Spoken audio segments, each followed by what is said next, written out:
चलिए, अब हम लोग कुछ क्वेश्चंस देखते हैं। Calculate mass of aluminium deposited at cathode when 9.65 into 10 to the power 3 coulomb charge is passed through molten aluminium chloride, है ना। मोल्टेन एल्यूमिनियम क्लोराइड का मतलब क्या हुआ? ये लिक्विड तो है, लेकिन पिघला हुआ लिक्विड है। इसमें कोई और चीज मिक्स नहीं है, ये केवल मोल्टेन एल्यूमिनियम क्लोराइड है। देखिए, ये बहुत ही इंपॉर्टेंट क्वेश्चन है। ये क्वेश्चन हमारे सीबीएसई के लिए, हमारे नीट के लिए बहुत इंपॉर्टेंट है। बहुत ही आराम से पहले समझेंगे।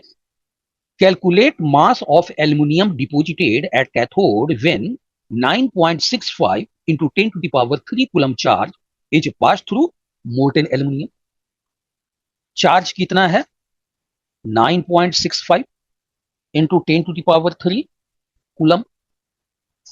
तो हम ऐसा कह सकते हैं 9650 कूलम हो गया। अब अगर इसको हम 9500 से डिवाइड करेंगे तो हमें क्या मिल जाएगा? फेराडे मिल जाएगा। 96,500 कूलम एक फेराडे के बराबर होता है, यानी कि ये कितना हो गया? 0.1 फेराडे के बराबर हो गया। तो हमारे पास चार्ज फेराडे के रूप में आ चुका है।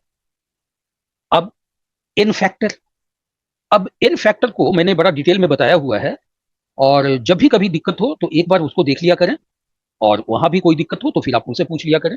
वहां पर आपको पूरे डिटेल में बता दिया गया है इन फैक्टर के बारे में, जिससे कि कॉम्पिटिटिव एग्जामिनेशन वगैरह में भी कोई समस्या खड़ी ही ना हो। चलिए, एल्युमिनियम पर चार्ज कितना होता है? 3+ होता है। और वैसे भी आप यहां से भी निकाल सकते हैं। क्लोरीन -1, तो 3 क्लोरीन है, तो न्यूट्रल तभी होगा जब एल्यूमिनियम पर 3+ का चार्ज हो। तो अल्युमिनियम की ऑक्सीडेशन स्टेट क्या होती है? +3 होती है, क्योंकि इसके आउटर मोस्ट ऑर्बिट में 3 इलेक्ट्रॉन होते हैं। अच्छा, एल्युमिनियम क्या है? मेटल है। तो मेटल की टेंडेंसी क्या होती है? इलेक्ट्रॉन को देना, क्योंकि ये इलेक्ट्रोपॉजिटिव इन नेचर होते हैं। इलेक्ट्रॉन लेना इनके शान के खिलाफ होता है, लेकिन फिर भी ये इलेक्ट्रॉन लेते हैं कुछ दूसरी परिस्थिति में। उनको जरूरत नहीं है, लेकिन किसी ने उनके घर में रख दिया। तो इसको हम लोग समझेंगे कॉम्प्लेक्सेस में, कोऑर्डिनेशन कंपाउंड वाले चैप्टर में उसको समझेंगे। तो एल्यूमिनियम पर 3+ का चार्ज है, यानी कि 3 इलेक्ट्रॉन लेगा। तो एल्यूमिनियम इसने बना दिया सॉलिड।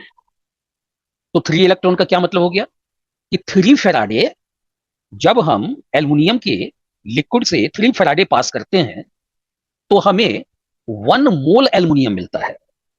तो 1 फेराडे अगर पास करेंगे तो 1/3 मोल एल्यूमिनियम मिलेगा।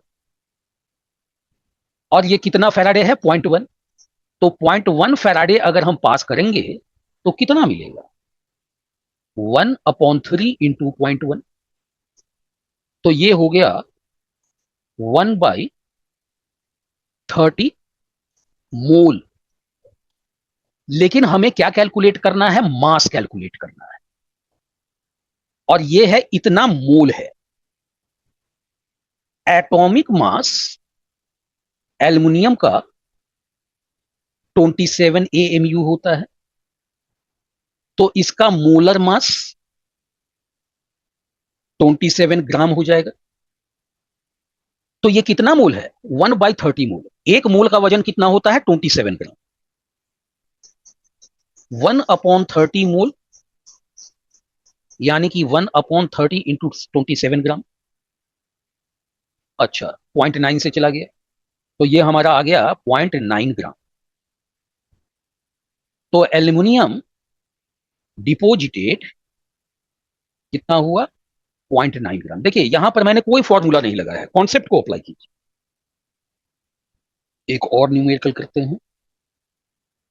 Calculate weight of ferrous and ferric ions reduced when 1.5 Faraday charge is passed through them by connecting both in series। और आपको गिवन है मोलर मास ऑफ आयरन। तो मान लिया कि यहां पर गिवन है, तो आयरन वायरन का जो है ना, ये हमें याद ही रहना चाहिए ना। आयरन का हुआ, कॉपर का हुआ, जिंक का हुआ, दे दिया गया तो अच्छी बात है, नहीं दिया गया तो हमें पता हो। लेकिन और सब चीजें जो है, मोलिब्डेनम, ये सब का जो है ना, वो दे दिया जाता है आयरन। तो ये दिया हुआ है 56 ग्राम पर मोल, बिल्कुल आराम से। वेट किसका निकालना है? फेरस का निकालना है और फेरिक का निकालना है। तो आयनिक फॉर्म में तो कोई भी सॉलिड, कोई भी मेटल सॉलिड रह ही नहीं सकता है, उसका तो एक्वा सॉल्यूशन बनेगा। तो डिपोजिटेड कब होगा? जब ये आयरन बनेगा, सॉलिड आयरन। इसका मतलब है कि सॉलिड आयरन बनने के लिए इसे 2 इलेक्ट्रॉन लेना पड़ेगा, तब ये आयरन बना। और इसे 3 इलेक्ट्रॉन लेने पड़ेंगे, तब जाकर ये आयरन बना। तो 2 इलेक्ट्रॉन, इसका क्या मतलब होगा? 2 फैराडे अगर हम पास करेंगे फेरस सॉल्यूशन में, तब जाकर ये 1 मोल आयरन बनेगा। तो यहां पर 1.5 फैराडे पास किया जा रहा है। तो 1 फैराडे पास करेंगे तो हाफ मोल बनेगा, हाफ मोल डिपोजिटेड होगा। और 1.5 फैराडे पास करेंगे तो 1.5 अपॉन 2 मोल मिलेगा। अब 1 मोल का वजन कितना है? 56 ग्राम।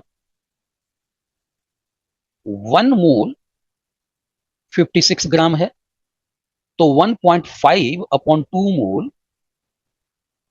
56 इंटू 1.5 अपॉन 2 के बराबर हो जाएगा। तो ये हो गया 28, तो 15 है, ये हो गया 2 4 जीरो उधर गया, 42 ग्राम। सेम यहां करेंगे। 3 फैराडे पे 1 मोल आयरन मिल रहा है, तो 1 फैराडे पे 1/3 मोल मिलेगा। तो 1.5 फैराडे पे 1.5 अपॉन 3 मोल आयरन मिल रहा है। 1 मोल आयरन 56 ग्राम है, यही है मोलर मास। 1 मोल का मास 56 है, तो 1.5 अपॉन 3 मोल कितने के बराबर हो जाएगा? 56 इंटू 1.5 अपॉन 3। तो ये हो जाएगा, अच्छा 0.5 से चला गया 0.5, यानी कि इसका हाफ, यानी कि ये हो जाएगा 28 ग्राम। तो इतना फेरस, फेरस वाला जो है 42 ग्राम आयरन बनाएगा और फेरिक वाला 28 ग्राम आयरन बनाएगा। अच्छा, एनोड, कैथोड, सॉल्ट ब्रिज, ये निगेटिव होगा, ये पॉजिटिव होगा, और इसको वोल्ट मीटर से एक्सटर्नली कनेक्ट किया गया। तो ये क्या है? Electrochemical cell. यहां पर एनोड है, कैथोड है, और यहां पर एनोड प्लस हो जाएगा, कैथोड माइनस हो जाएगा। इसे कहेंगे इलेक्ट्रोलाइटिक सेल। यही 2 सेल के बारे में हम लोग को पढ़ना है। अब यहां पर, अब नेक्स्ट पेज पर हम लोग यहां पर दूसरी तरह की चीजें पढ़ेंगे कि अगर अगर देखिए, इलेक्ट्रोकेमिकल सेल में लेफ्ट साइड की पोटेंशियल क्या है? कम है, और राइट साइड की ज्यादा है पोटेंशियल, और जिसकी वजह से पोटेंशियल डिफरेंस हो गया, तब इलेक्ट्रिसिटी पास करती है। आपको याद होगा इलेक्ट्रोकेमिकल सेल का जो ई सेल होता है, ईएमएफ होता है, वो होता है 1.1 वोल्ट। तो अगर एक्सटर्नल जो है 1.1 वोल्ट से कम हो, तब तो जो जेनरल इलेक्ट्रोकेमिकल सेल होता है उस तरह से व्यवहार करेंगे। लेकिन अगर एक्सटर्नल जो है 1.1 वोल्ट से ज्यादा हो, तब क्या होगा? तब उनके इलेक्ट्रॉन के पास होने का और करंट के पास होने का की दिशा ही बदल जाएगी। तो नेक्स्ट पेज पर हम लोग इसको समझेंगे। इलेक्ट्रोकेमिकल सेल में एनोड निगेटिव होता है, कैथोड पॉजिटिव होता है। वोल्ट मीटर है, ये जिंक है, ये कॉपर है, ये एनोड है, ये कैथोड है। Zinc sulphate aqueous 1 molar, copper sulphate aqueous 1 molar. अब लेफ्ट साइड वाला जो है, एक्सट्रीम लेफ्ट साइड वाला जो है, यहां पर ईएमएफ ई नॉट सेल क्या होता है, 1.10 वोल्ट होता है इलेक्ट्रोकेमिकल सेल का एट 298 केल्विन। तो पहले वाले केस में अगर एक्सटर्नल जो ई है, वोल्ट है, 1.1 से कम है, तो क्या होगा, इलेक्ट्रॉन लेफ्ट से राइट में जा रहा है और करंट राइट से लेफ्ट में जा रहा है, जो जनरल होता है इलेक्ट्रिकल सेल। अब मान लें यहां जो हमने करंट एक्सटर्नल दिया, उसकी वोल्टेज, उसकी पोटेंशियल 1.1 वोल्ट के बराबर ही है, और यहां पर external volt greater than 1.10 volt. अगर कम है तो ये सेल जो है कैसा काम करेगा, गैल्वेनिक सेल की तरह काम करेगा। It works as galvanic cell. अच्छा, अब जब एक्सटर्नल वोल्ट 1.1 वोल्ट के बराबर ही हो गया, इसका मतलब क्या हुआ कि सेल जो है एक्शन में रहेगा ही नहीं, कोई इलेक्ट्रिसिटी प्रोड्यूस नहीं होगी, यानी नो फ्लो ऑफ करंट, क्योंकि पोटेंशियल डिफरेंस होना चाहिए ना, पोटेंशियल का डिफरेंस ही नहीं रहेगा। चलिए, अब अगर एक्सटर्नल ज्यादा है तो इसका इलेक्ट्रोकेमिकल सेल का यानी कि गैल्वेनिक सेल का ईएमईपी ही होता है 1.10 वोल्ट। तो अगर सामने से जो हमने वोल्ट लगाया वो 1.10 वोल्ट से ज्यादा है, यानी कि गैल्वेनिक सेल से ज्यादा है, तो क्या होगा, तो उल्टी दिशा में इलेक्ट्रॉन जाने लगेंगे। अब क्या होगा कि इलेक्ट्रॉन राइट हैंड साइड से लेफ्ट हैंड साइड जाएंगे, और लेफ्ट हैंड साइड से राइट हैंड साइड करंट जाने लगेगी।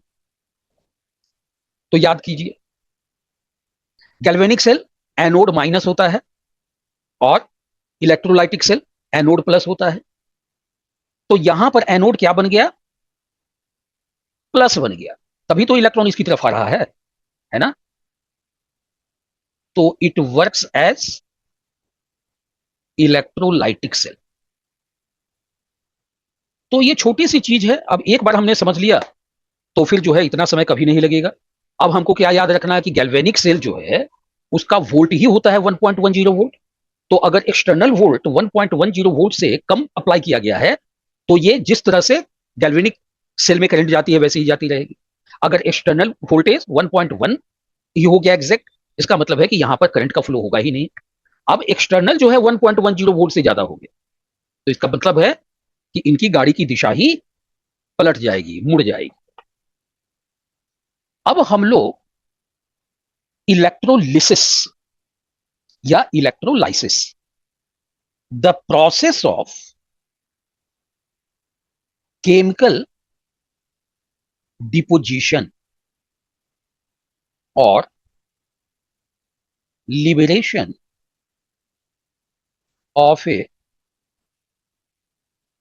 substance at an electrode when electricity is passed through electrolyte process is electrolysis। तो ये डेफिनेशन कह क्या रहा है, ये कह रहा है प्रोसेस ऑफ केमिकल डिपोजिशन और लिबरेशन। यानी कि इलेक्ट्रोलाइट केटायन और अनायन में टूट रहे हैं, तो केटायन को कैथोड की तरफ जाना होगा, अनायन को एनोड की तरफ जाना होगा और न्यूट्रलाइज होकर उस पर डिपोजिटेड हो जाना होगा। तो हम ये प्रोसेस किस लिए करवा रहे हैं कि जो उसमें अनायन या केटायन है उसको हम हासिल कर सके, है ना। अब इसको हम किस रूप में हासिल करते हैं, जैसे कि किसी चीज पर गोल्ड की प्लेटिंग करनी होती है, सिल्वर की प्लेटिंग करनी होती है, या फिर जो है कई बार जो है हमारे जो गहने वगैरह होते हैं उनको प्यूरिफाई करना होता है ना, मेटल वगैरह को प्यूरिफाई करना होता है, तो इसलिए ये इलेक्ट्रोलिसिस कराई जाती है। ये भी लिख लीजिए, जगह है electrolytic cell, the device in which electrolysis takes place या हैपेंस। वीडियो हेल्पफुल लगी हो तो लाइक, शेयर और सब्सक्राइब जरूर करें। बेल आइकन प्रेस करना ना भूलें। Thank you for watching and see you in the next video. Happy learning.